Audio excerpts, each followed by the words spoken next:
Não, tá boa. Boa, tá boa. Tá bom, tá bom. Ah, peraí. Tarde, quase. Silvia, deixa eu pegar uma coisa aqui rápido. Tá bom.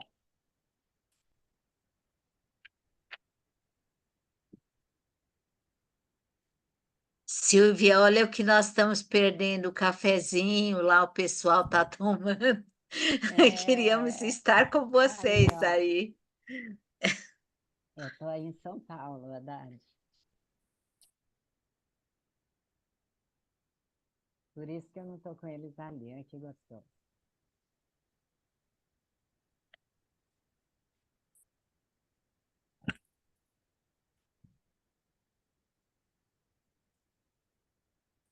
Tem água nessa secura de Brasília, não dá para falar. Ah, em todo lugar, viu, Carlos? É, Bom, então podemos? podemos? Então tá bom. Podemos. Então, boa tarde a todos. Eu vou aqui ter a honra de apresentar o Carlos, Carlos de Almeida Vieira.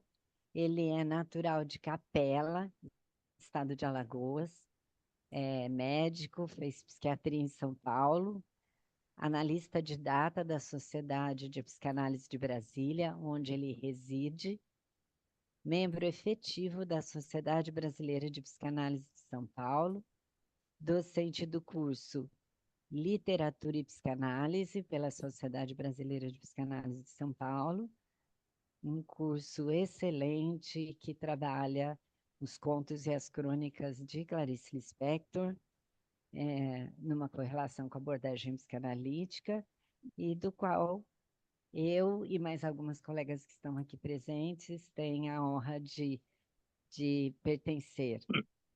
O Carlos é estudioso de Clarice Lispector, e, além disso, ele tem 8 anos de curso de música em clarinete, jazz e erudito.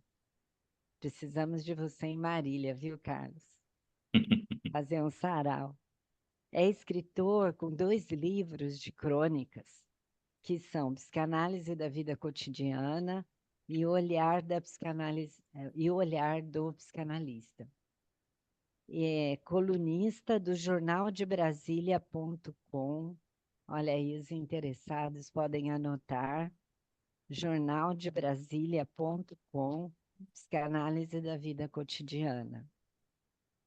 E é com muita emoção que convidamos o Carlos e ele aceitou para vir discutir conosco esse filme profundo da Clarice, baseado no livro da Clarice Lispector, O Livro dos Prazeres. E passo a palavra ao meu querido mestre Carlos. Só um pouquinho antes, Carlos, só um pouquinho, Silvia, aqui, o Carlos, a Cibele Brandão, que é a nossa presidente aqui do JEP de Marília, né, e região, Ah, ela pediu para ler umas palavrinhas para você. É um textinho curto, que ela não está podendo participar hoje, mas ela queria dizer para você o seguinte: caro Carlos, muitas boas-vindas e agradecimento pela sua presença no JEP, pelo Cine Debate. Não vou poder estar presente, mas achei sua indicação para esse filme uma ótima ideia. Pude assisti-lo nessa semana e soube que é uma adaptação da obra de Clarice Lispector, escrita em 1969. Elenco e diretoria maravilhosos, tratando do sempre tão bem tema da mulher como buscadora da própria vida. Desejo que vocês tenham uma reunião muito rica e agradável. Obrigado pela sua presença. Palavras da Cibele. Obrigado, Carlos. ah, dá, dá um abraço e obrigado a ela. Bom, é um prazer. é, Esse convite partiu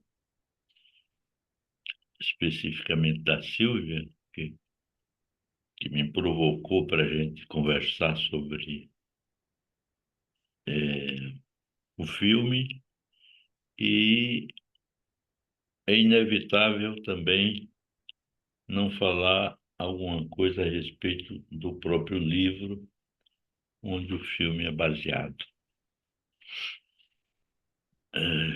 Eu vou dar um contexto inicial para a gente sentir mais ou menos dentro da trajetória da obra clariciana, onde se coloca esse livro sobre os prazeres e a aprendizagem. A maioria dos críticos literários da fortuna crítica da Clarice são unânimes em colocar esse texto, e, consequentemente, o filme, dentro de um contexto específico. A Clarice tinha, de certo modo, há pouco tempo, voltado definitivamente ao Brasil. É uma época pós a separação dela com o Gurgel, um diplomata que ela era casada e que ficou 17 anos rodando o mundo, acompanhando o marido nos afazeres diplomáticos. Isso é em torno de 1964, que é um outro contexto importante, que é o ano da ditadura militar no Brasil. Antes desse texto, ela tinha publicado Perto do Coração Selvagem, que foi o primeiro romance, que, aliás, ela não gostava que dissesse que ela escrevia romance, né? Ela escrevia textos em estado de fluxo contínuo por associação livre e não tinha a pretensão de ser uma romancista no sentido canônico da literatura. Mas é importante dizer que Perto do Coração Selvagem é uma história de uma nordestina que vem para o Rio de Janeiro. Coincidentemente, isso faz parte também da vida da Clarice, né? Porque ela vem da Ucrânia, ela passa 2, 3 anos em Maceió e logo ela vai para o Recife, onde demora uma década e pouco, e depois ela se transfere completamente para o Rio de Janeiro.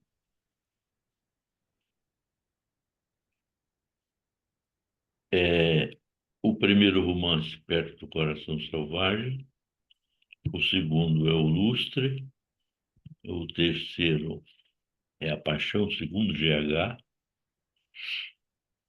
e, concomitantemente, escrevendo A Paixão Segundo GH, ela está escrevendo 2 livros de contos, que são os contos muito importantes na obra dela, que são Os Laços de Família e A Legião Estrangeira. Então, é nesse contexto que vai aparecer o outro livro, que é o livro dos prazeres e o livro do conhecimento. Na Paixão Segundo GH, que eu acho que vocês devem ter lido e ter uma certa familiaridade com esse texto, há uma metáfora importantíssima, porque é uma mulher fragmentada, desorientada, angustiada, atrás de saber o que ela estava vivendo, nas palavras dela, uma certa desorganização, estado de desorganização psíquica, e que ela vai dizer que ela descobre que ela passou a vida até então andando sobre 3 pernas e que, na realidade, todo mundo anda com 2 pernas. E ela vai fazer uma descrição bonita, poética. A prosa clariciana é uma prosa poética. Vocês podem ter percebido que o filme é um filme que tem uma conotação profundamente poética, né? E ela diz que a gente só anda com as duas pernas, na realidade. A terceira perna era um apoio que eu geralmente faço uma analogia com a estrutura do falso self, do Winnicott, que esconde, que se defende, que protege o perigo, a coragem de entrar em contato com o verdadeiro self, que é um pouco também o tema do filme e do livro. Bom, então o livro, segundo alguns críticos, e o filme, consequentemente, é uma aprendizagem de andar com duas pernas e não mais com a terceira perna. Ou seja, é uma tentativa da Clarice de ser mais verdadeira, mais ela, né? Procurando essa identidade que até então ela vivia como uma coisa muito desagregada, confusa, espreitada, cindida, e que vai mobilizar o livro e o filme. O filme foi feito pela Marcela Lanty, que é uma diretora, roteirista, produtora de cinema, graduada na FAP, estudou em Cuba e é diretora do filme, né? Em 29 de 9 de 2000, de 2021. Bom,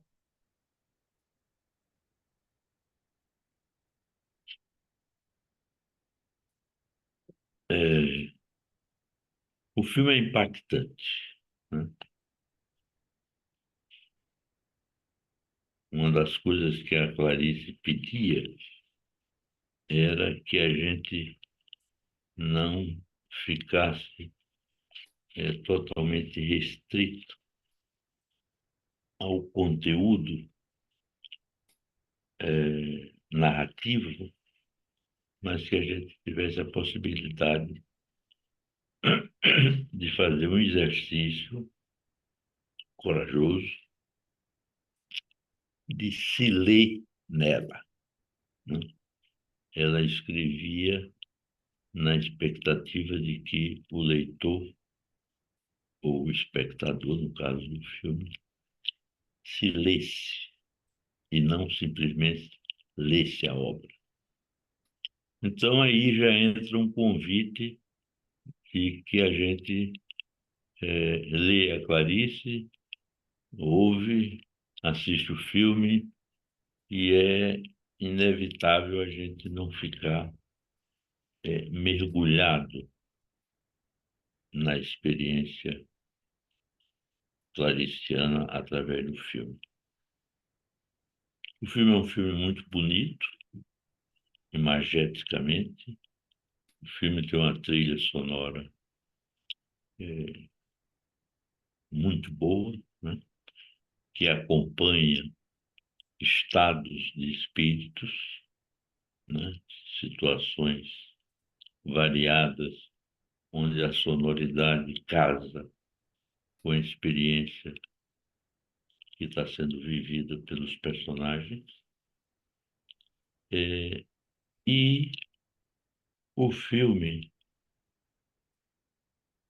se a gente pudesse resumir num primeiro momento, o filme retrata, denuncia claramente, né, aspectos da vida humana de todos nós, particularmente referente a estados de indiferença afetiva, de egoísmo, de falta de amor e falta de empatia com o outro, com o próximo.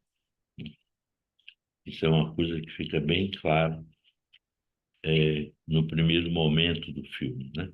O filme a gente pode dividi-lo como livro, a gente pode dividi-lo no que eu chamaria uma parte essencialmente sensorial, física, sexual no sentido não amplo da palavra, né? Mas uma sexualidade cindida, longe, indiferente da conexão afetiva, né? De uma mulher que vem do interior atrás de desbravar uma cidade grande, de origem burguesa, filha de um fazendeiro, rico, e filho de uma mulher, que vocês devem ter percebido, que deixa para ela um belíssimo apartamento, né? Provavelmente dá a impressão que é em torno de Copacabana, ou coisa assim.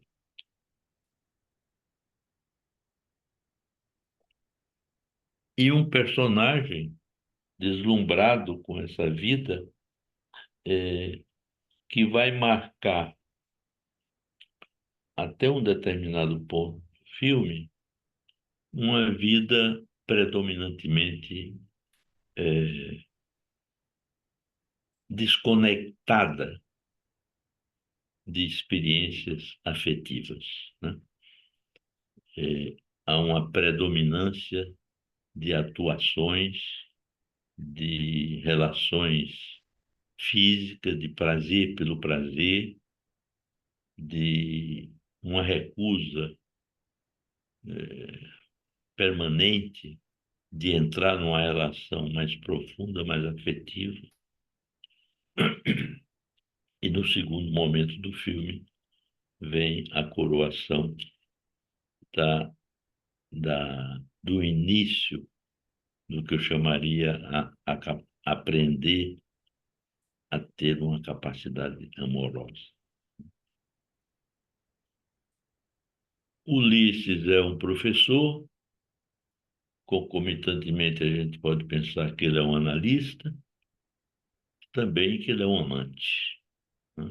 Ele tem essas três vertentes que, psicanaliticamente falando, a gente poderia pensar numa relação de um caráter transferencial. Mas uma coisa que chama atenção é que, desde o início, os entreolhares de Lore e Ulisses vão definir essa antecipação de alguma coisa no sentido de que presumia-se que essas duas pessoas fatalmente se encontrariam, né? Há um tempo muito grande de recusa, de medo, de uma certa tentativa, desculpa, tá? Uma certa tentativa de negar as emoções, os afetos e os sentimentos, mas concomitantemente, e isso é muito típico na obra da Clarice, né? A Clarice trabalha predominantemente com estados paradoxais, né? Não é, quero, não quero, a dúvida permanente, o desejo e a defesa do desejo, enfim. Mas a gente nota que uma boa parte do filme, principalmente até a metade, ou trata-se, né, de um desassossego permanente, uma angústia do ser humano, caracterizado pelo personagem, frente à falta de saber das coisas do mundo e das coisas dela própria. Eu acho que todos nós estamos sempre aprendendo e devemos aceitar esse processo, pois só assim conseguiremos conhecer mais sobre nós mesmos e entender por que sentimos de tal forma sobre tal assunto. E o medo de aprender existe, né? Ela tem medo de que um aprendizado ou uma aprendizagem leve a uma conclusão que a deixa confusa, mas isso não impede que ela vá adiante. Daí a coisa paradoxal e ambivalente, né? Ela quer se desenvolver, ela quer aprender, ela quer se expandir, ela quer se caracterizar, ou mais, ela quer se identificar. E isso é muito típico dos personagens femininos da Clarice, onde há essa preocupação em relação à mulher, oriunda de uma sociedade patriarcal, dominada, submissa, e que quer ser mulher, quer se identificar como uma mulher, como uma pessoa, e o processo de identificação, a Clarice é muito clara, né? Quando ela sempre coloca que a identificação se realiza a partir da relação com o outro. O outro é a referência identificatória. No caso aqui, o Ulisses, né?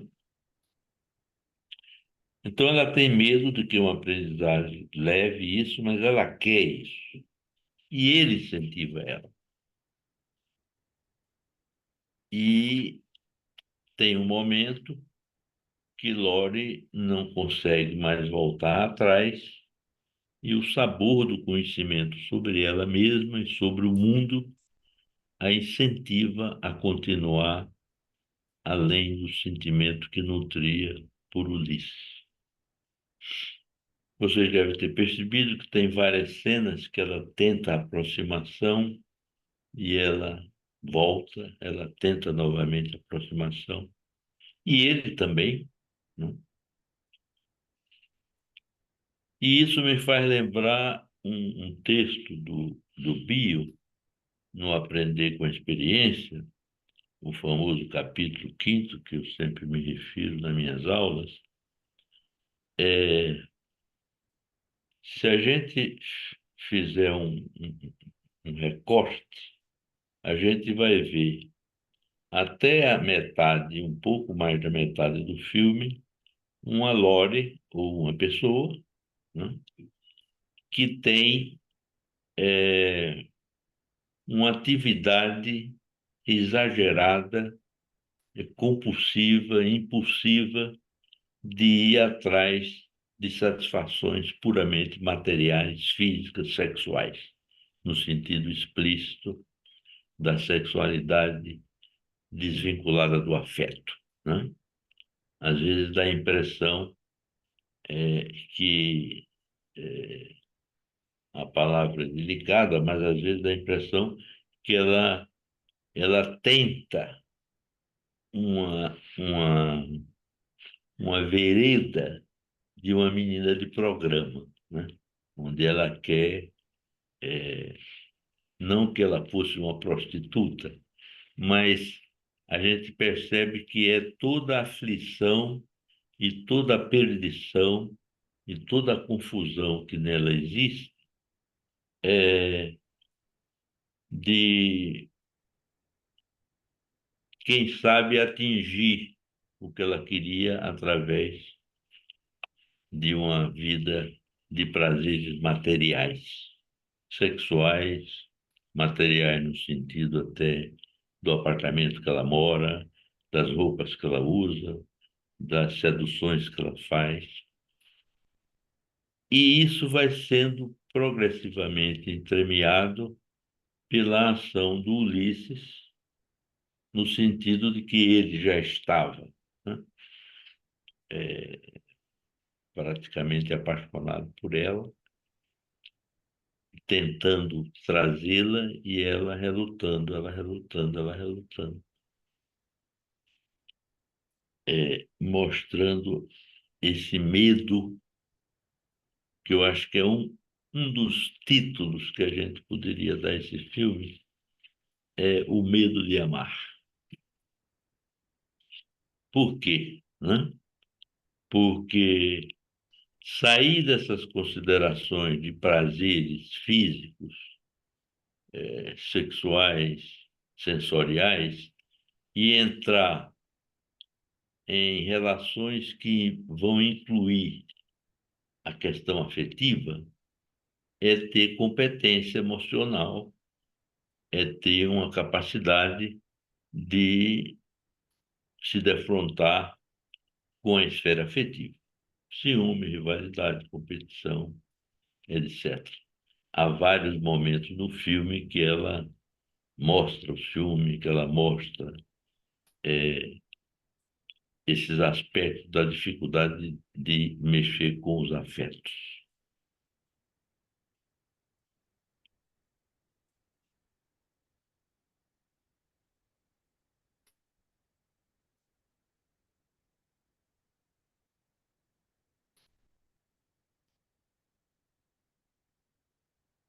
A narração é de uma professora que vive conflitos para estabelecer relações afetivas profundas, que vão desde uma vida vazia ou uma vida defensiva de relações afetivas.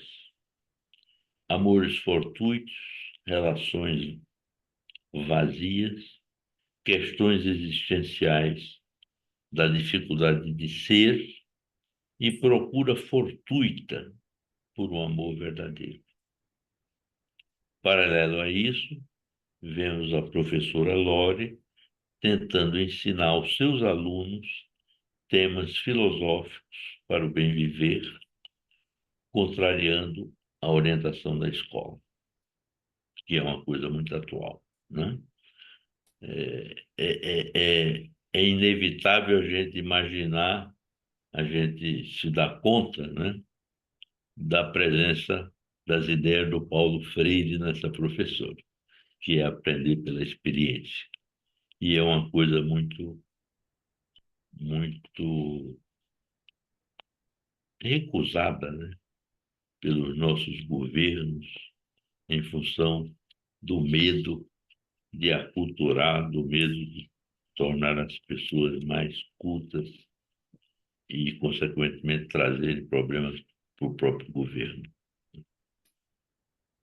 Uma educação paulo-freiriana com a finalidade de fazer as crianças pensarem não na maneira superficial e decoreba, mas sentindo, vivendo os temas, vivendo o sentido das palavras e aprendendo um humanismo faltante nas escolas dos dias atuais. Lembrem que ela provocava temas para os alunos, né?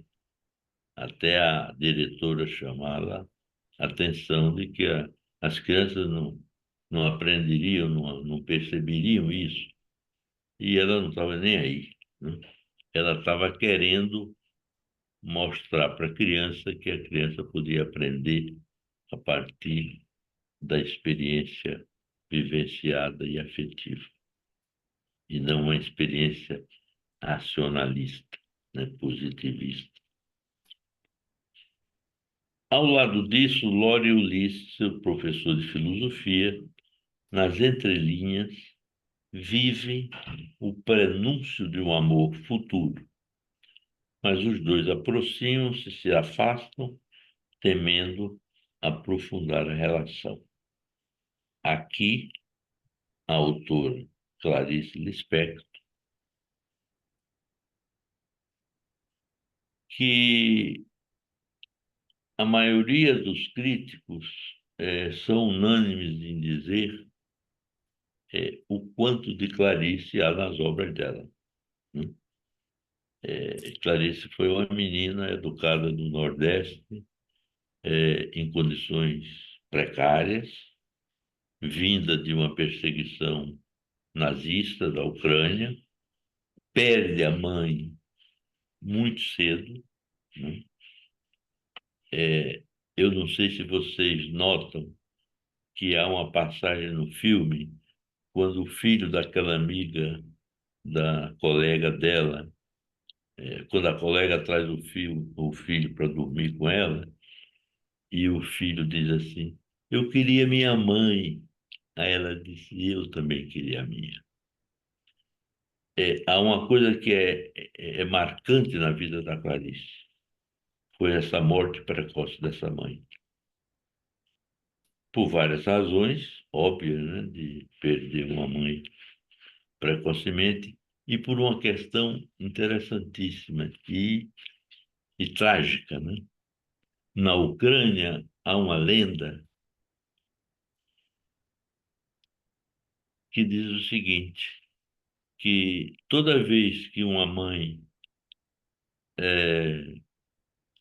que está prestes a dar à luz e adoecer ou tiver algum problema de saúde, imagina que destino que essa mulher vai viver.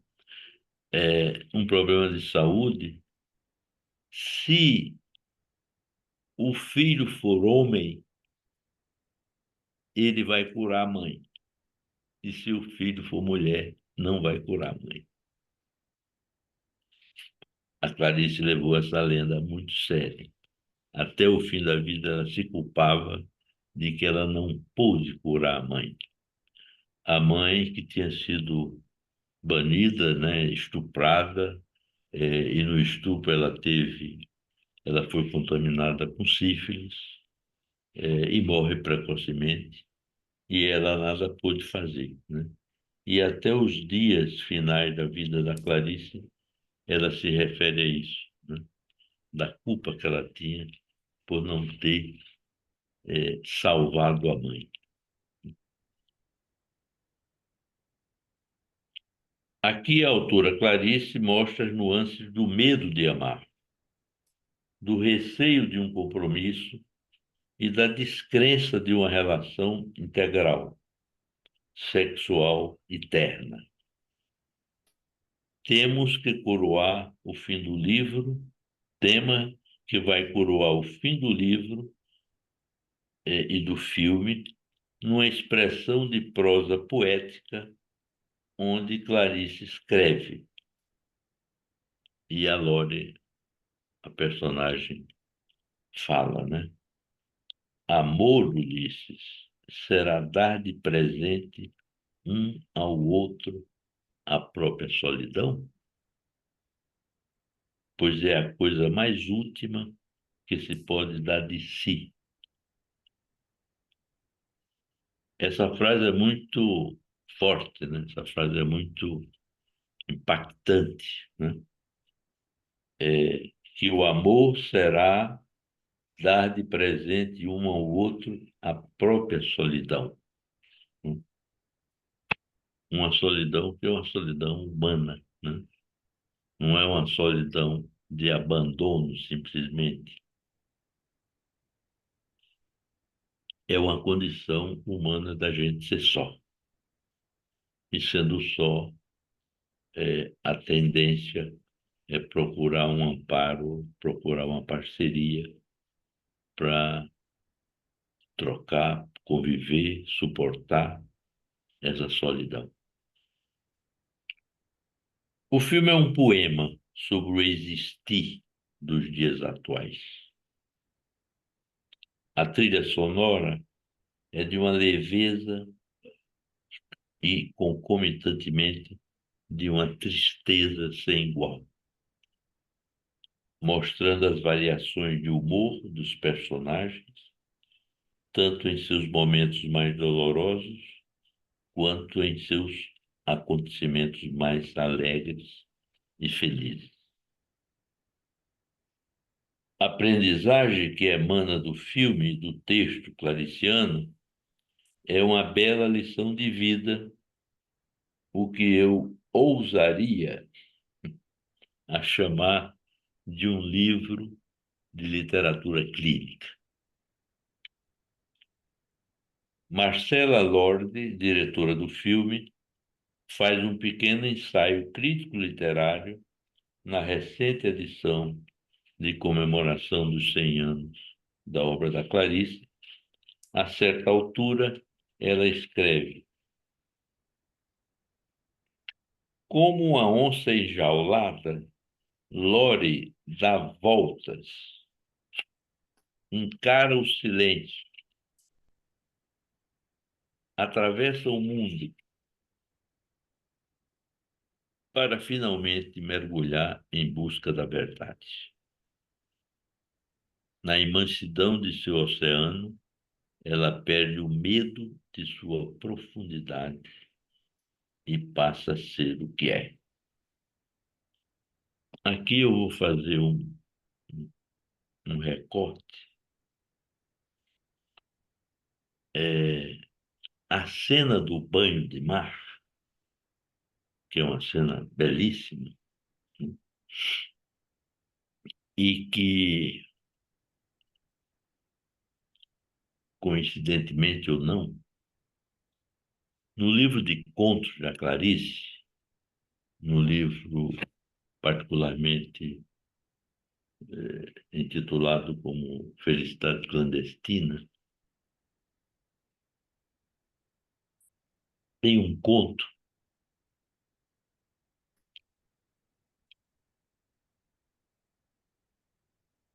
que é As Águas do Mundo. A Clarice tinha muito esse jeito, ela tomava notas e essas notas ela guardava e à medida que ela ia escrevendo, ela jogava determinadas notas dentro do texto do livro, né? É como se fosse um caderno, né? Essa crônica chama-se As Águas do Mundo e é uma crônica belíssima, que começa mais ou menos assim: aí está ele, o mar, o mais inteligível da existência não humana. E aqui está a mulher, de pé na praia, o mais ininteligível dos seres vivos. Como ser humano, fez um dia uma pergunta sobre si mesmo. Tornou-se o mais ininteligível dos seres, ela e o mar. Na biografia da Clarice,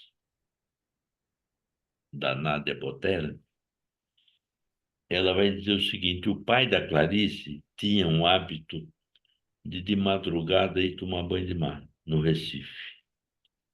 E ele sempre convidava a Clarice. E ele dizia para ela: minha filha, nós vamos entrar no mar antes de tomar um banho em casa. A gente entra no mar do jeito que a gente acordou, para que a gente seja embebido do sal, da beleza, das águas, de toda a coisa esplendorosa do banho de mar.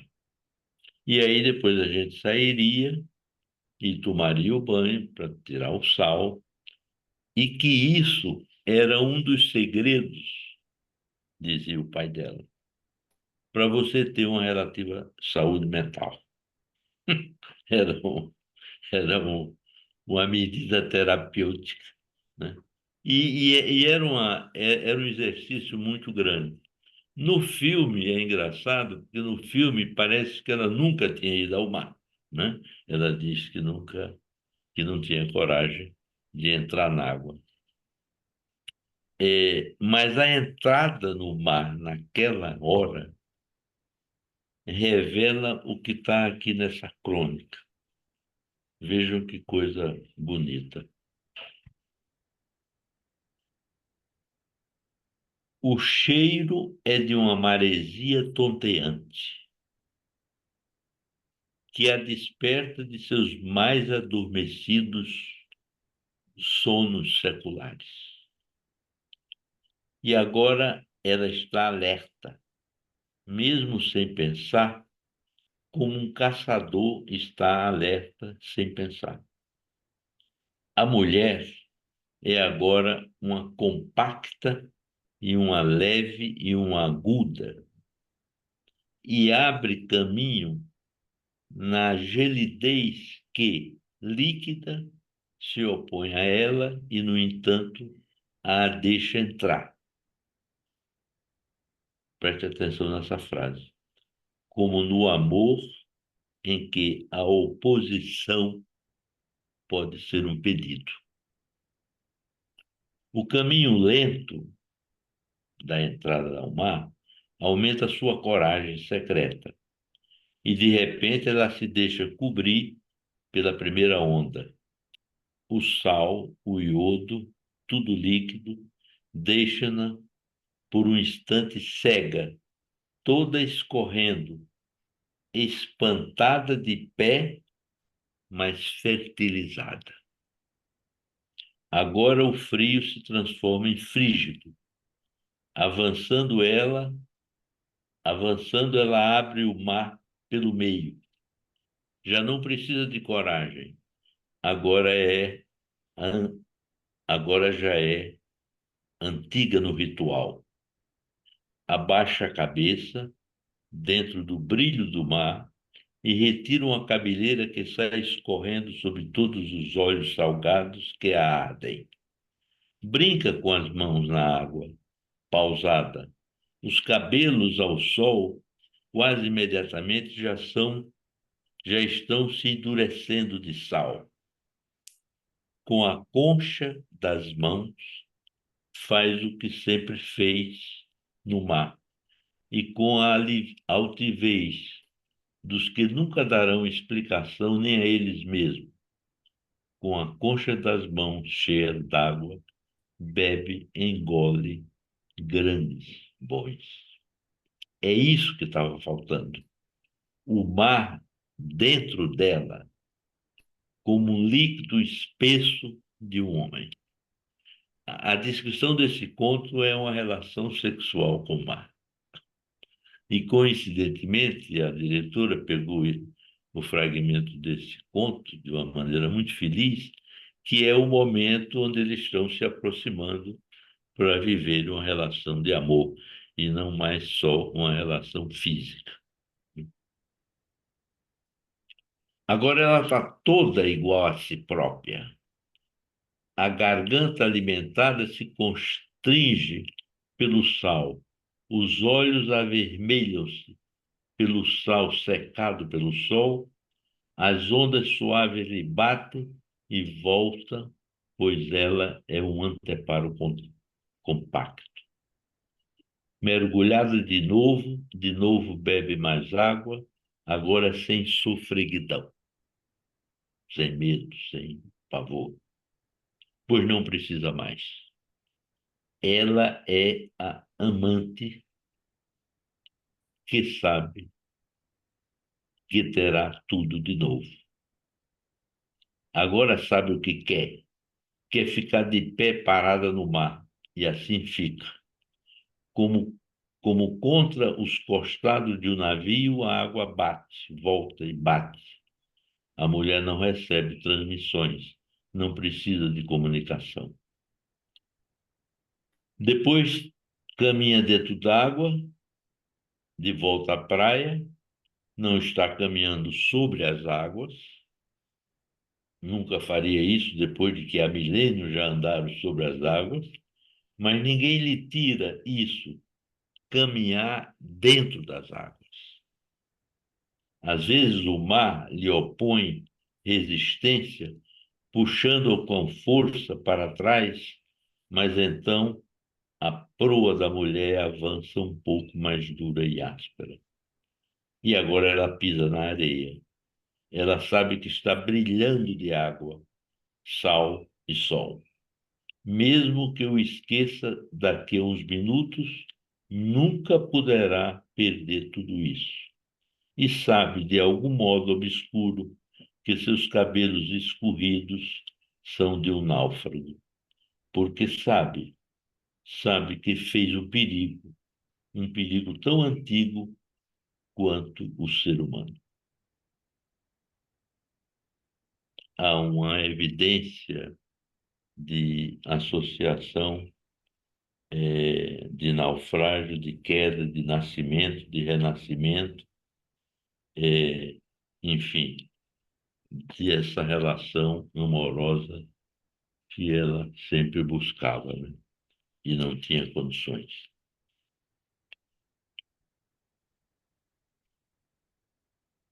Depois ela emerge plena, flutua, fora do mar do inconsciente, ela passa a ter coragem para assumir e viver conexões afetivas reais. Mas essa transformação só acontece quando Lore sai do papel de vítima e se torna responsável pelos seus desejos. O aprendizado que o filme e o livro de Clarice nos trazem é que reconectar a sua natureza humana é a grande força espiritual lírica. Do sensível, do sensório, do corporal, a pessoa humana alcança o psíquico, a realidade psíquica, e principalmente o resgate e o não agora já ter medo das implicações que advêm das relações afetivas. Um grande número de críticos literários da Clarice diz que esse é o único romance, aspa, de final feliz. Só que se a gente observar bem, o final não é feliz. E a Clarice não tinha intenção de nada de fazer começo, meio e fim com o final feliz. Eu vou depois ler um trecho para terminar mostrando essa questão. A obra clariciana aponta para a necessidade de se rever as relações dentro de um prisma humanista, existencial e principalmente no que tange à troca afetiva da parceria. Amar realmente é se entregar ao outro e vice-versa, é a capacidade para não transformar a solidão em abandono. Para terminar, para não ficar muito longo, eu vou pegar aqui um diálogo que é importante.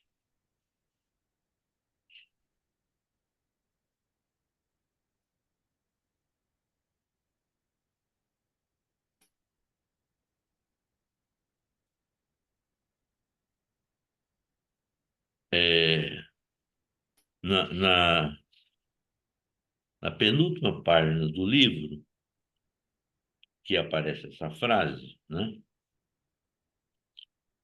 É só para dar o contexto, que é aquele momento belíssimo onde eles estão tendo a relação sexual e amorosa, né? Aí diz assim: foi sem sobressalto que ela sentiu a mão dele pousar no seu ventre. A mão agora acariciava suas pernas. É a cena final, né? Não havia nesse momento sensualidade entre ambos, embora ela estivesse cheia de maravilhas, como cheia de estrelas. Ela estendeu então a própria mão e tocou-lhe no sexo, que logo se transformou. mas ele se manteve quieto. Ambos pareciam calmos e um pouco tristes, que é o paradoxismo da Clariciano. Aí vem a frase. Amor será dar de presente um ao outro a própria solidão? Pois é, pois é a coisa mais última que se pode dar de si.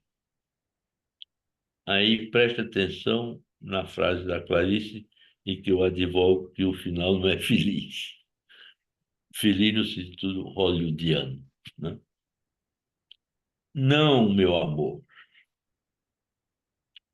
mas sei que meu caminho chegou ao fim.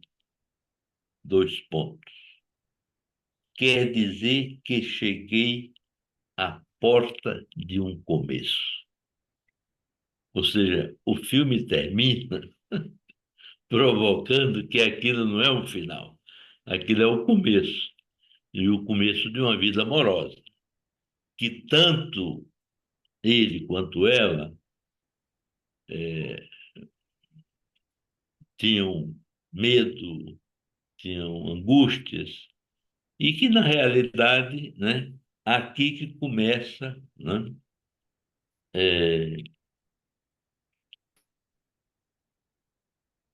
tem uma supervisão do bio que é muito interessante, né? A pessoa está apresentando um material para ele e, o colega diz assim, é porque a minha paciente dizia que era casada com o marido há 2 ou 3 anos, uma coisa assim. Aí o bio pede licença e diz, dá licença eu fazer uma observação. Ninguém consegue ser casada com ninguém. Cada dia que a gente existe, a gente está casando. Não é uma coisa definida, não é uma coisa fechada, né? E é bem essa frase aqui, né? Quer dizer que cheguei à porta de um começo. Mulher minha, disse ele. Sim, disse Lore, sou mulher tua. A madrugada se abre em luz vacilante. Para Lore, a atmosfera era de milagre. Ela havia atingido o impossível de si mesma. Então ela disse, porque sentia que Ulisses estava de novo preso à dor de existir.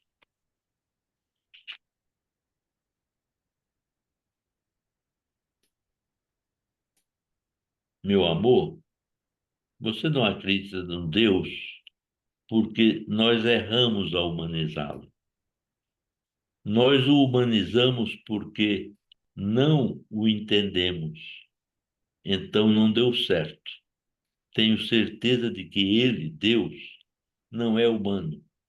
Mas, embora não sendo humano, no entanto, ele às vezes nos diviniza. Você pensa que. Aí faz um silêncio. Aí diz: eu penso. Interrompeu o homem e sua voz estava lenta e abafada, porque ele estava sofrendo. Olha aqui.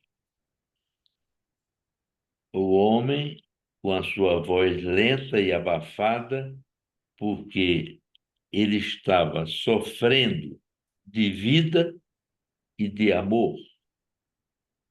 E eu penso o seguinte, 2 pontos. Ela não responde. Mas é impressionante. No filme, ela diz isso, né? Porque ele estava sofrendo de vida e de amor. Eu penso o seguinte, 2 pontos, o livro acaba. Bom, essa é minha provocação para vocês. Agora vamos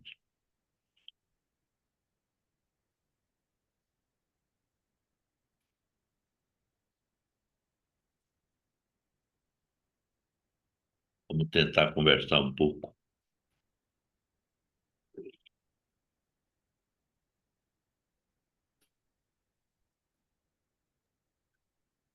Se quiser falar, já está aberta a reunião, então. Quem quiser falar, pode se inscrever pelo chat, né? E depois aqui também, se tiver alguém que queira falar aqui presente, ficar presente. Silvia, então, acho que é você a primeira que se colocou aí.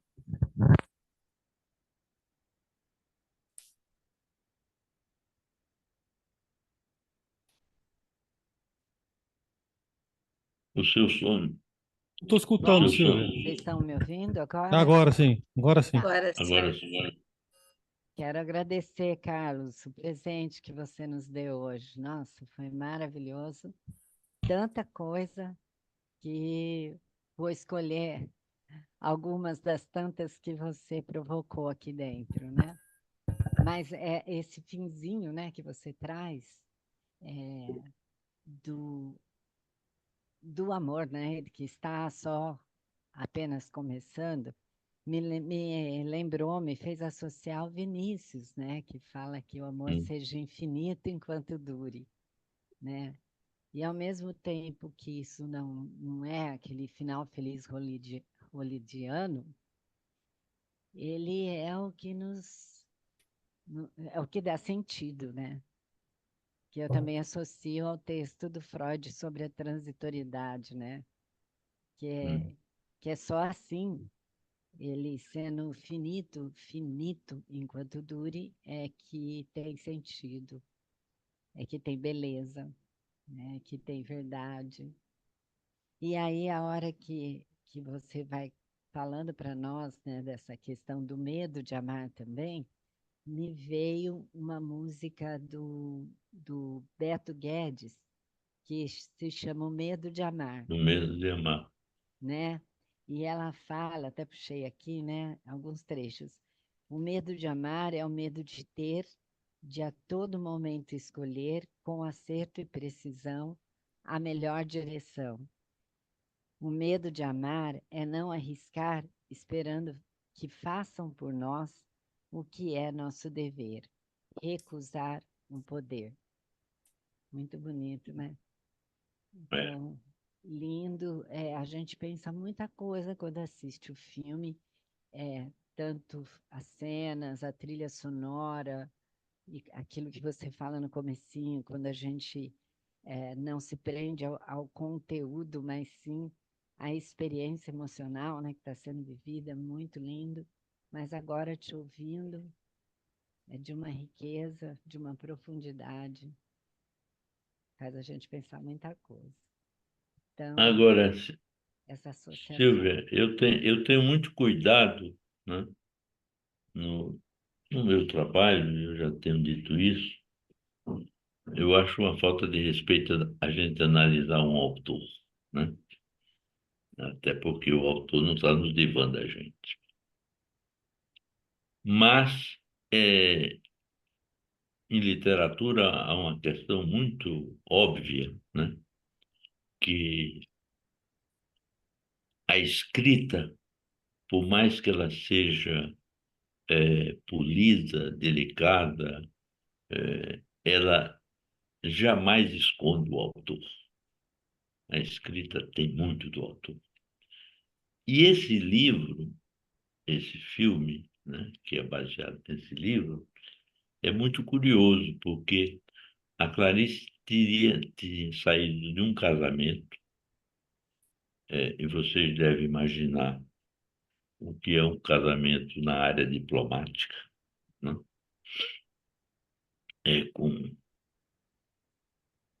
Acho que tem mais de 3 pernas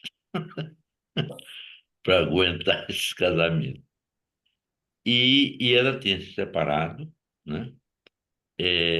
Ela escreve A Paixão segundo GH desesperada, fragmentada, como ela própria diz. E esse esse texto, esse livro, já prenuncia essa coisa dela querer retomar uma vida amorosa verdadeira.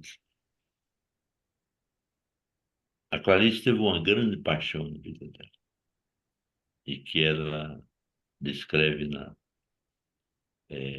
em várias entrevistas, em algum texto e em cartas.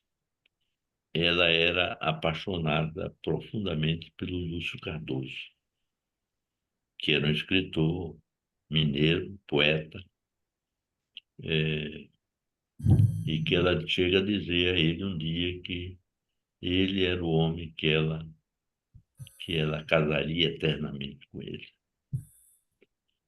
E isso não aconteceu. Ela pede muitas desculpas a ele, porque ele era um homossexual assumido, e ela disse para ele que ela não tinha condições de enfrentar uma relação com uma pessoa que fez uma outra escolha. Mas a grande paixão dela foi o Lúcio Cardoso. Nesse livro, dá a impressão que é uma tentativa de ir procurar uma vida mais verdadeira, uma vida mais afetiva, uma vida mais integrada, né? Quem lê A Paixão segundo GH, no, no, na passagem onde ela começa a matar a barata, né?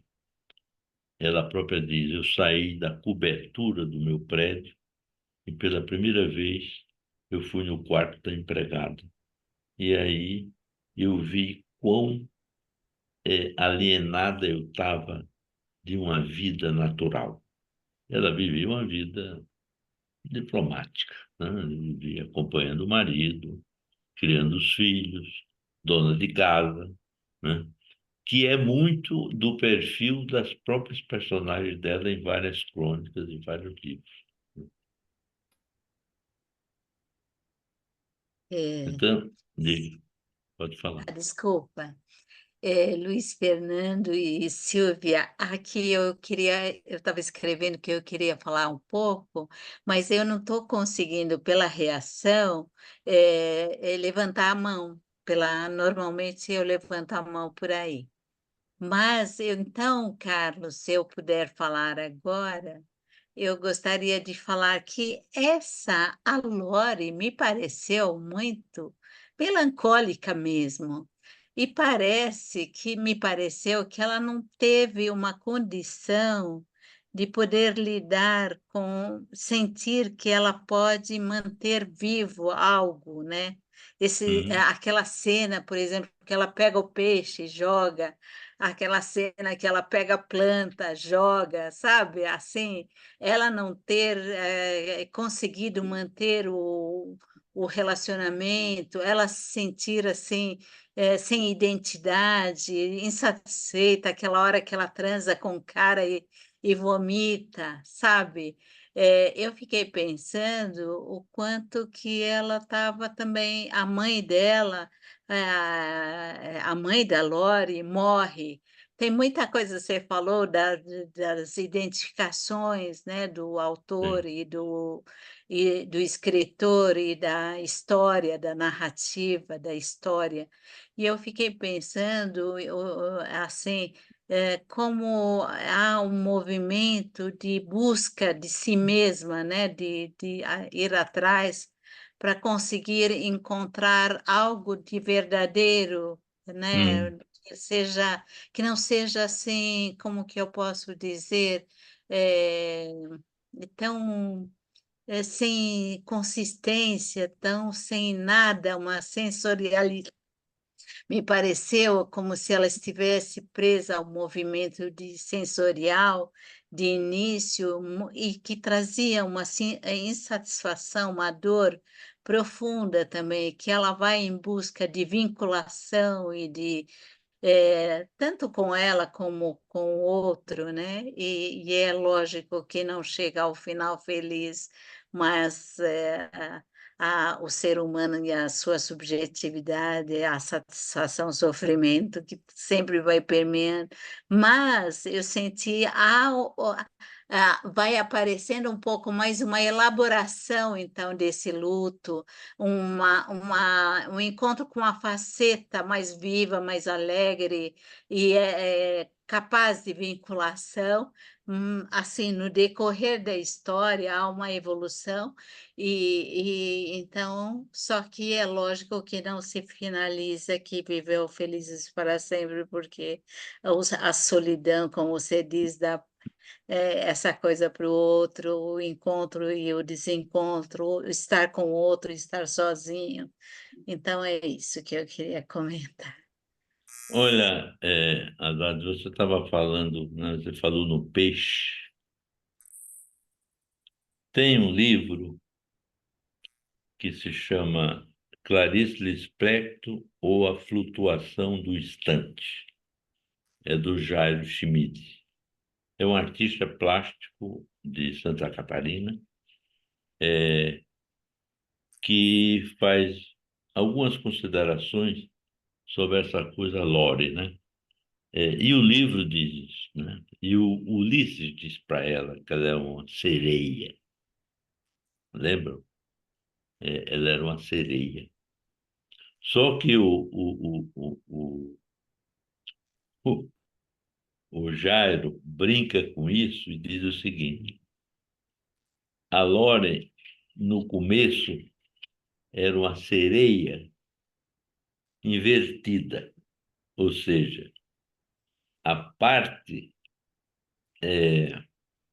do peixe estava na parte superior e a parte da mulher estava na parte inferior.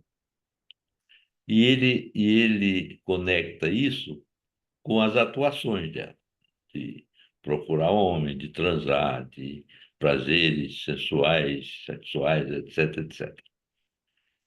Na hora da morte do peixe, e aí eu me lembrei disso, a sereia se inverte. A sereia se inverte.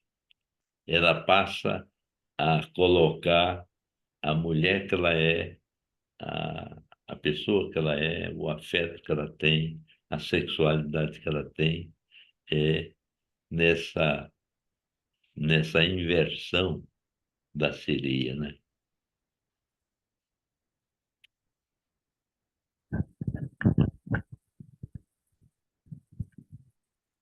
Muito bacana, porque a parte da mulher na sereia é paralisada, né? A parte mais viva, né? Exato. E aí ele termina esse capítulo sobre a Lore dizendo: agora é que ela notava tudo isto. Era uma iniciada no mundo. E isso dá a impressão, né, que foi uma das finalidades que ela saiu do interior e veio para a cidade grande, né, para se iniciar num outro mundo que não era mais o mundo do aprisionamento, o mundo da mulher escravizada, do mundo da mulher numa sociedade patriarcal. Tanto que o irmão dela, ironicamente, brinca muito com ela de uma maneira agressiva, né? Quase dizendo que ela era uma menina de programa, né? E, e, o diálogo com o irmão tem coisas muito interessantes. Uhum. Agora, tem uma coisa engraçada no romance, que não dá para a gente destacar o filme do romance, né? Afinal, o filme é baseado no romance. Logo no início, tem uma questão fundamental que é o filme todo, é o livro todo. A questão é assim: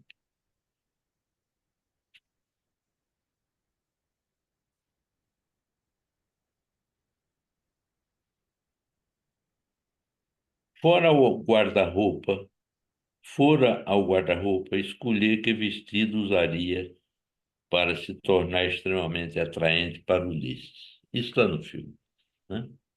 Que ele dissesse que ela não tinha bom gosto, já que ele dissera que ela não tinha bom gosto de se vestir.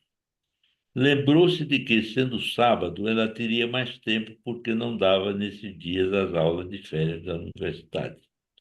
Pensou no que ele estava se transformando para ela, no que ela parecia querer que ela soubesse. No que ele parecia querer que ela soubesse. Supôs que ela queria, que ele queria ensinar-lhe a viver sem dor apenas. Tem uma frase no filme e que está no livro, que era uma frase assim bem chamativa, né?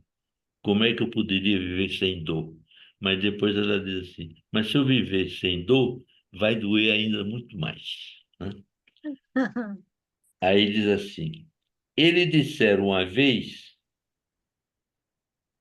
que queria que ela, ao lhe perguntarem seu nome, não respondesse Lore,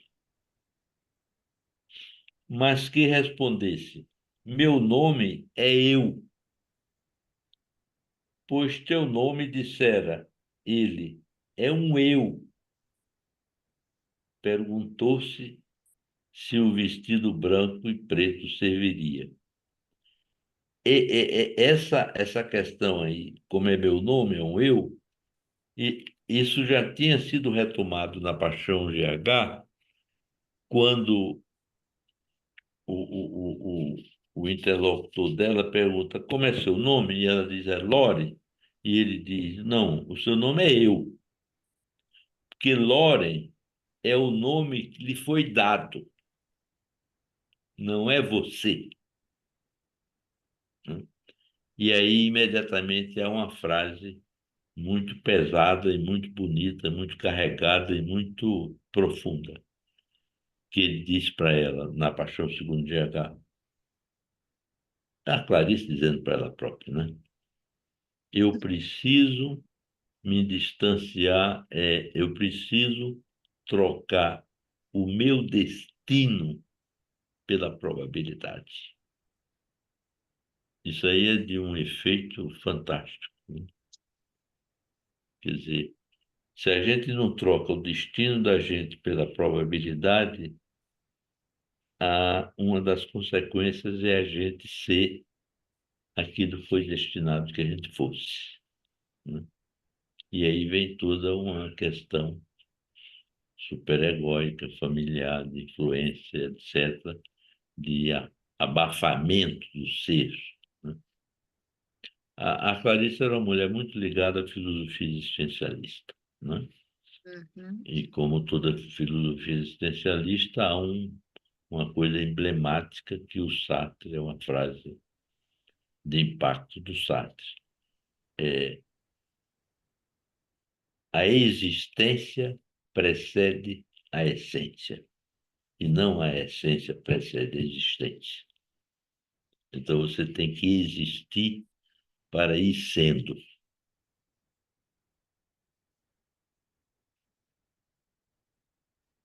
Bom, eu estou falando demais, eu queria ouvir mais você.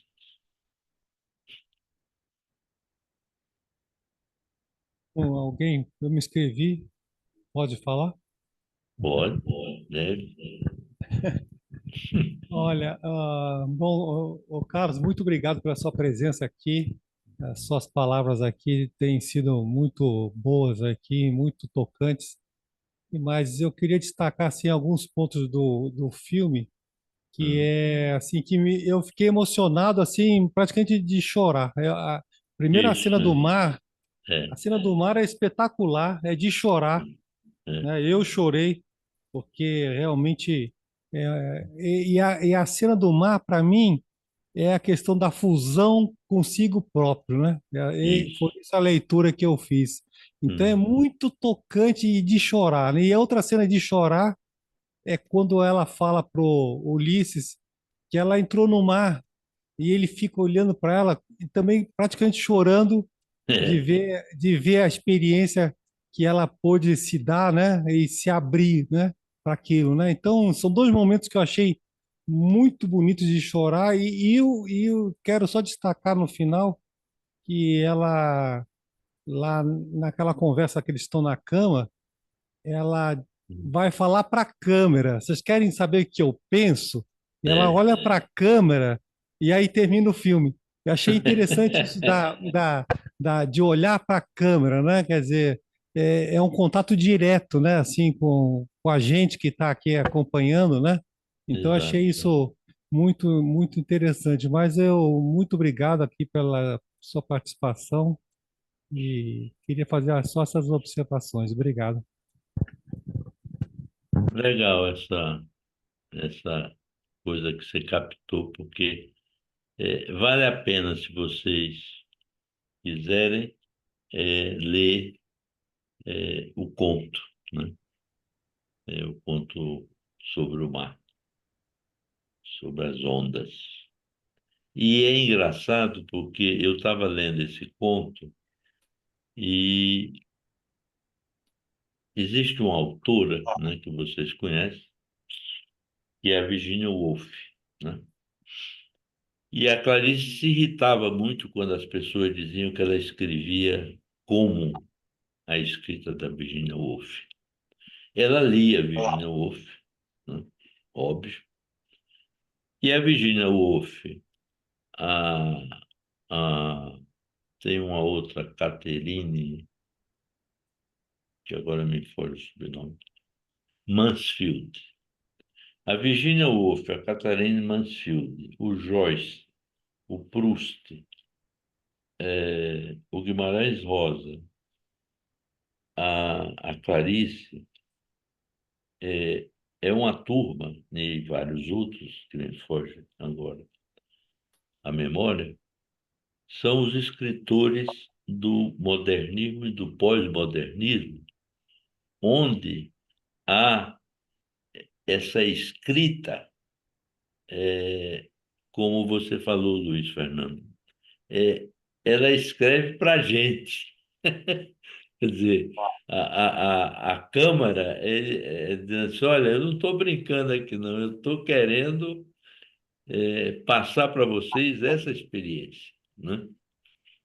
É uma coisa muito importante que os escritores pós-modernos não estavam preocupados em fazerem romances canônicos da literatura universal, que eram romance de final feliz, romance superficial e romance muito de narrativas dos fatos externos.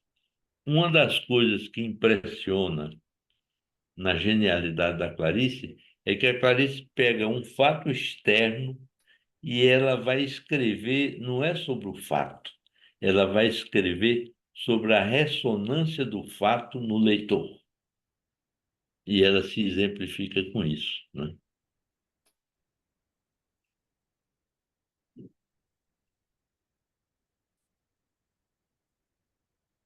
Falar também, né, Silvio? Está sem som, Silvio. Abaixo aqui. A Kelly está inscrita, né, Luiz Fernando? A Solange Solange também tinha tinha se inscrito pedido, antes da Kelly. a Solange tinha se inscrito, mas devido ao horário, as duas acho que Ah, tá. poderiam falar juntas, Carlos, e depois você comenta, né, Luiz Fernando? Eu não entendi. A Solange se inscreveu e a Kelly também. Eu Ah, estou tá. propondo, Carlos, por causa do horário, que Isso. as duas falem e depois você responda.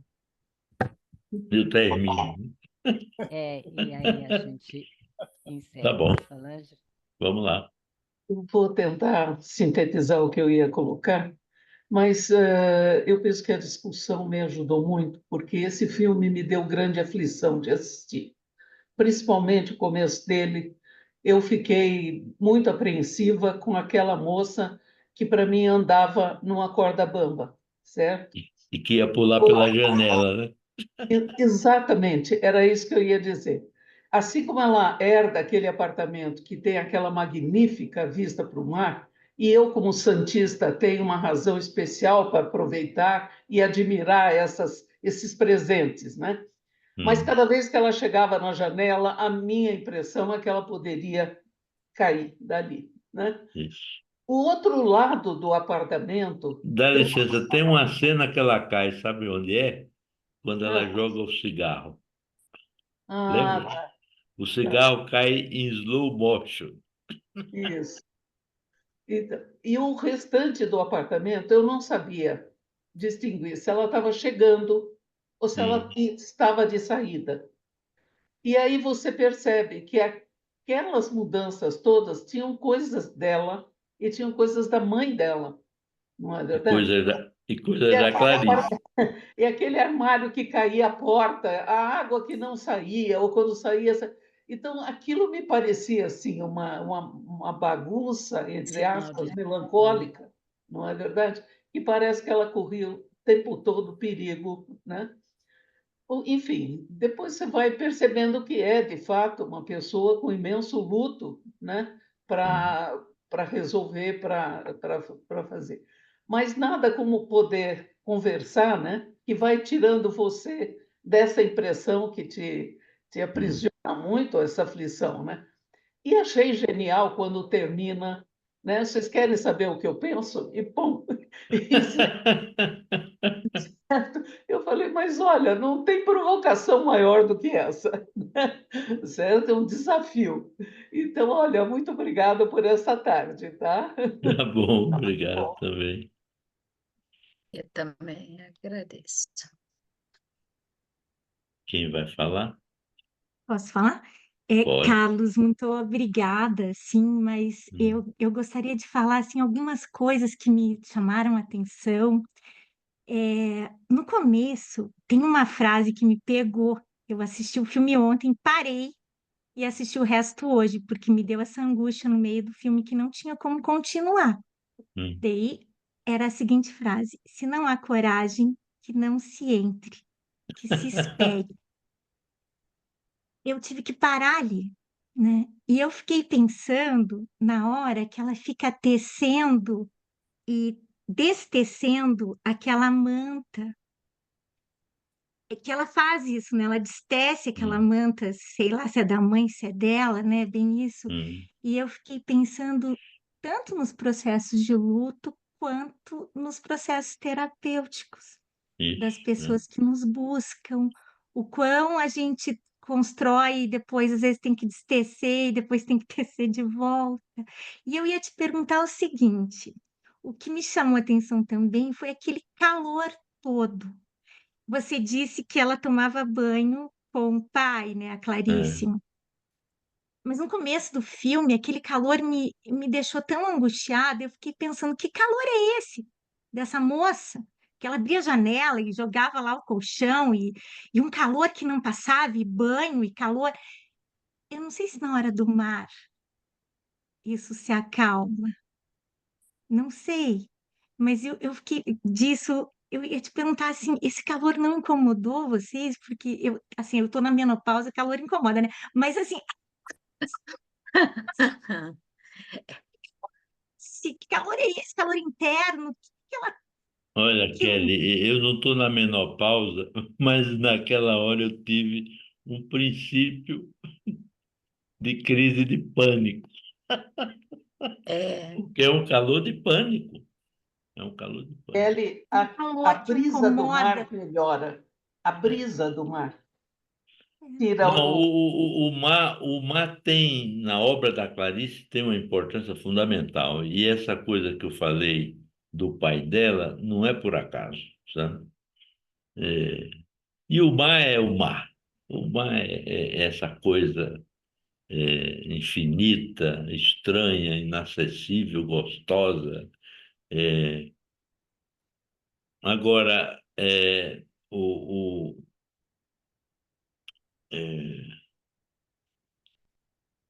essa coisa do impacto do filme, eu fui a esse filme 3 vezes. E na segunda vez eu fui com uma colega minha, psicanalista, que a gente se dá muito bem. E aconteceu a mesma coisa, o que aconteceu do outro filme que vocês, se não viram, vejam, que é Água Viva, né? Esse é mais violento ainda, mais tenso, né? É um filme recente, é, protagonizado pela Maria Fernanda Cândido, que está belíssima, tá a própria Clarice, né? E ela se ofereceu para ser o personagem. É, na hora que o filme termina, é, tanto Água Viva como esse, e eu vi esse filme duas vezes no cinema e ontem à noite aqui em casa. Eu fico assim uma meia hora desenvolvendo a capacidade de ter paciência com a posição esquizoparanoide, porque você se desmantela todo. E é muito forte esse soro que ele estava falando ali, é a própria repercussão da intensidade emocional desse filme, né? Você e é isso que a Clarice fala muito, que ela usa um termo que o Manuel Bandeira falava, que é a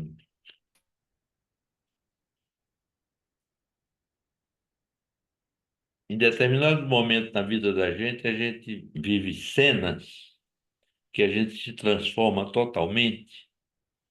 Quem leu o conto O Amor sabe disso, quando ela vê um cego, que ela, e que ela está no Jardim Botânico também, e que em determinado momento na vida da gente, a gente é surpreendido por um espanto diante do que a gente está vendo, que o Bandeira chamava de apofania. É o estado de apofânico. É o estado que você fica assim, meio. É, é, é difícil de descrever, mas é um estado que arrebata você. Vislumbrado, vislumbrado, Exato, deslumbrado, você perde. vislumbrado. Por exemplo, eu me lembro que no dia que eu saí do cinema, na segunda vez que eu vi, eu e a Cláudia, nós fomos tomar um café e a gente demorou para pedir o café, porque nós dois estávamos sentados numa mesa e eu olhava para ela, ela olhava para mim e disse, e agora nós vamos conversar o quê? Eu digo, não, não dá para conversar. A gente tem que deixar baixar a temperatura, porque é impactante. E essa é uma das razões pelas quais as pessoas é, é, se angustiam e não conseguem ler a Clarice. Eu já vi várias pessoas que leem uma, duas, três páginas e dá para o inimigo de presente o livro, porque não aguenta ler o livro, porque ela pega a gente. Não é uma escritora que está descrevendo explitada. Ela está, como ela diz, ela encarna na gente e ela pede que a gente se encarne nela. É muito forte, é muito forte. E o filme é muito bem feito, né? O filme é muito bem feito. Porque o filme, o cinema tem uma coisa que o livro não tem, né? O cinema é ao vivo, né? Você está lá, né? E eu imagino isso, eu nunca assisti, nem sei se apresentaram, o teatro ainda é mais, né? Uma coisa dessa no teatro é avassaladora, né? Porque não deixa a gente em paz. E, como você estava dizendo, você começou a falar a frase, você repete para mim a frase que você falou? Se não há coragem, que não se entre, que se espere. Que não se faça análise. Quem não Esse tem aqui coragem, não tente não vai. entrar naquela sala. Tem que Bem ter dessa. coragem. Os dois, os dois. A experiência analítica é essa. Por isso que eu acho que essa mulher tem uma contribuição grandiosa a nós analistas, porque ela escreve os processos analíticos. E ela fez muito tempo de análise, né? Ela tem também essa experiência. Mas é isso aí. Eu Ah, agradeço a Só, oportunidade. Carlos, só fazer uma Fala. observação que eu achei curioso que me ocorreu. Tem uma Ah, cena que está o professor também arrumando a torneira no banheiro e, e ela vai falar da dor de existir, né? E eu achei isso. isso muito curioso porque tem uma coisa assim meio. O homem é muito prático, né? O homem, ser humano, o homem, né? Macho, né? Ah, Tem uma coisa muito prática, mexe com torneira e tal. E a mulher tem mais essa coisa da sensibilidade do mundo interno. Eu achei aquela cena isso. bem. é, E você mas- lembra a observação que ele fez? Ele disse, essa loucura, essa doidice aí, isso é uma doideira, é. é uma doideira. É melhor ficar executivo A na vida, torneira lá, né? Apertar a torneira, fazer as coisas da vida de uma maneira. prática. É. Eu aconselho a vocês, eu faço muito isso com meus alunos, a lerem, não tem, o final é muito doloroso, mas a dor é a dor e a gente tem que passar por ela. É um conto chamado Os Obedientes. Esse conto é fantástico, porque o encanador lá era um obediente. Saiu, saiu do trabalho dele, né? A Clarice, só para terminar, o Ferreira Goulart descreve uma cena, é, uma cena tipicamente clariciana, né?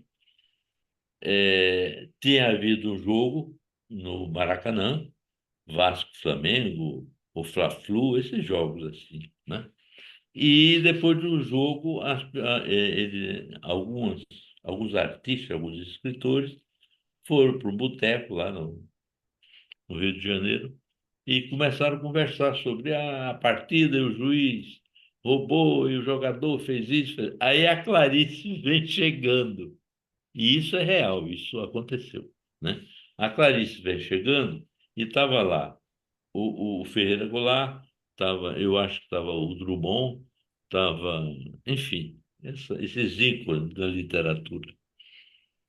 Aí ela ficou de fora observando a conversa. E a conversa era sobre futebol e quem devia ganhar, quem devia ganhar. Aí ela falou assim: eu posso propor mudar a conversa? Aí as pessoas olharam para ela já desconfiadas. Aí ela falou assim: que tal a gente conversar sobre a morte? A Clarice era isso, né? É a coragem de transitar em áreas muito angustiantes. Tá bom, eu fico muito feliz, agradecido, grato essa oportunidade que eu tive de conhecer vocês, conhecer o grupo e me colocar à disposição quando quiserem repetir essa Você experiência. volta, Carlos, para discutir a paixão segundo o GH que você falou, Epa, o filme da Fernanda, né? tá bom. Água viva. Não, é a paixão segundo o GH, né, da Fernanda? Ah, não, é a Paixão Segundo GH, desculpa. É É a Paixão isso, Segundo GH. isso. Então, mas é a gente que agradece, viu, Carlos? E aqui no chat tem mensagem que eu queria ler para você, da Adriana Cirino, que diz: quanto conhecimento, sensibilidade, profundidade, tarde de ampliação. Grata, né? Ah, que bom. A Eu fico. Ademir, que teve que sair mais cedo, mas deixou gratidão dela também, a nós do GEP, pelo evento, e a você, Carlos, que sempre tem algo muito importante a acrescentar sobre as contribuições de Clarice Lispector a psicanálise. E a Jussara, que também agradeceu, disse que foi muito bom, né? E a nós, né? Todos, né, Luiz Fernando? Muito obrigada por ter Muito obrigado. aceitado o convite. E me deu vontade de... É uma coisa que há muito tempo, quando eu conheci o Colucci, de conhecer Marília. Quem sabe um dia eu chego Vamos aí. fazer um presencial aqui, Eu né, Luiz chego aí no Fernando? presencial, tá bom? Tá, muito Ó, obrigado para vocês. Obrigado. Um bom fim de semana. obrigada a Tchau. todos. Obrigada. Tchau. Obrigada, Silvia Carlos e Luiz Fernando. Tá. Tchau, então. Obrigado. Tchau, tchau.